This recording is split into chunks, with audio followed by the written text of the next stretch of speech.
حضرت عیسیٰ علیہ السلام میں قبر کے پاس سے گزرے تو عذاب ہو رہا تھا،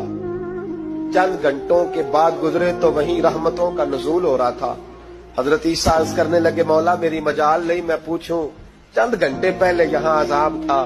اب یہیں کرم ہو رہا ہے، اللہ اب اس نے کوئی نیک عمل کیا تو ہے نہیں، قبر میں تو عمل ختم ہو جاتا ہے، اتنا کرم کیسے؟ تو رب کریم نے فرمایا موسیٰ بندہ بڑا گناہگار تھا، پاپی تھا، سزا کا حقدار تھا، پر جب انتقال اس کا ہوا تو بیوی اس سے پہلے حاملہ تھی، اس کے انتقال کے 2-4 مہینے بعد بچہ پیدا ہوا، پھر اس بیوی نے بچہ پالا، آج 4.5 سال کا بچہ مکتب گیا ہے، استاد نے بسم اللہ شریف پڑھائی ہے، اس کے بچے نے توتلی زبان پہ کہا بسم اللہ الرحمن الرحیم، تو مجھے حیا آئی ہے کہ اس بیچارے کو بھی لفظ نہیں ادا کرنے آتے، زمین پر بیٹھ کر یہ توتلی زبان سے مجھے رحمان اور رحیم کہے اور میں اس کے باپ کو سزا دوں، بس بچے نے ایک دفعہ بسم اللہ پڑھی ہے، میں نے باپ کے سارے گناہ